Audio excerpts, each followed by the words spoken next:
Welcome friends, welcome back to the kitchen, welcome back to Cocktails After Dark. Today we're going to do a recipe out of My New Cocktail Book. That's what it's called. It's called My New Cocktail Book by G.F. Steele. This is from 1934. He has signed it on the front cover and dedicated it to one of his fans. And it's an interesting book because he's right up front. These are not my recipes. I have just compiled these from places I've been, people I've talked to, from friends, from other cocktail books. And he's very open and honest about that. It's just a compilation. He's just the compiler. But there's some very interesting wording in the foreword. And he talks about himself in the third person, which I think is kind of interesting. Anyway, so we're going to do a recipe called the Olivet.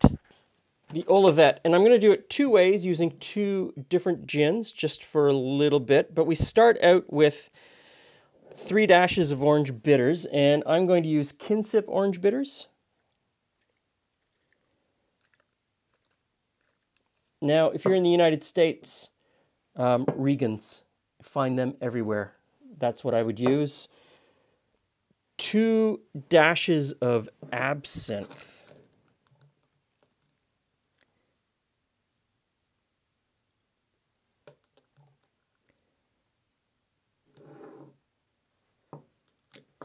Oh wait, I said 2 dashes of absinthe. It's 3 dashes of absinthe.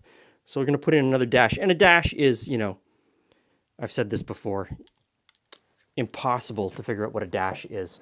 You can try, but it's almost impossible. 2 dashes of gum syrup. And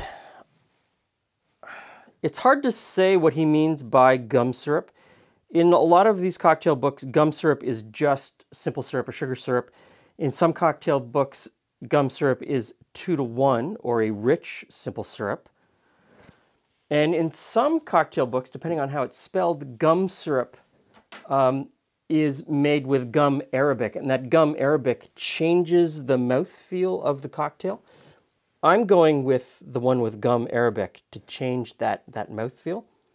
And then a dash of Angostura in each one. There we go. Now comes to the gin. I'm going to use Dillon's Dry Gin. This is a gin made with rye. I really like it. It's my favorite gin. So a measure of that, and I'm going to use this Ungava gin. It's a Canadian gin. It's made with botanicals from Canada's north. It is a terrible yellow color, but in the right cocktail, it tastes fabulous. And get some ice.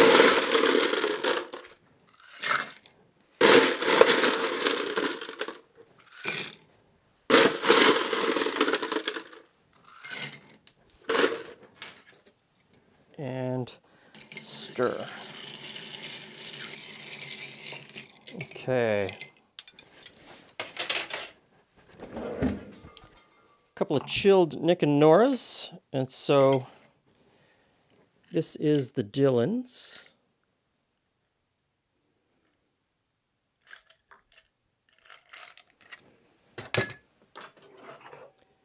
And this is the Ungava.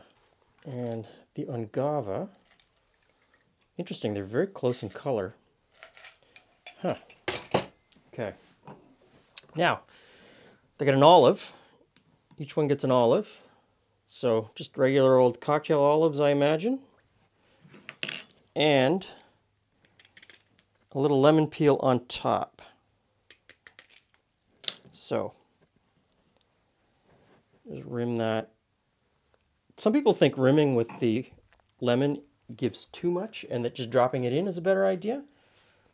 Hey friends. I'm kind of on the fence about that. I see Glenn is actively, adding the last little bits. Look, olives and lemon. Yes. So this is the Olivet. And it has an olive in it. How about that? So this one is made with the Dillon's Rye Gin. Okay. This one's made with the Ungava Canadian North Gin.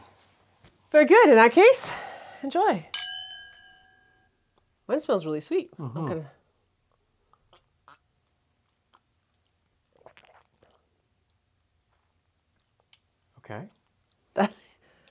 Now. Okay, I'm not going to say anything because I haven't tried the other one yet. So I'm going to try the other one first. The color of the Ungava actually looks quite nice In that in this one. It's got kind of like a rose color.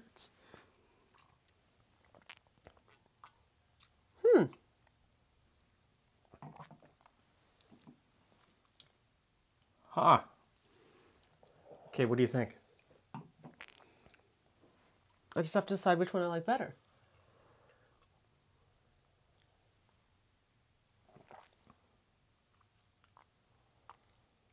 Okay, now to me, this one has a much bigger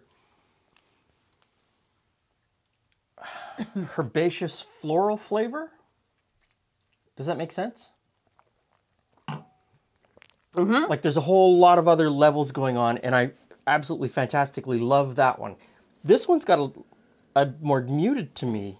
Yes. Floral. This is the softer flavor. Softer flavor. This is a bolder, but both of them are very floral. Yes. They are, I happen to really like them, but I also happen to really like gin.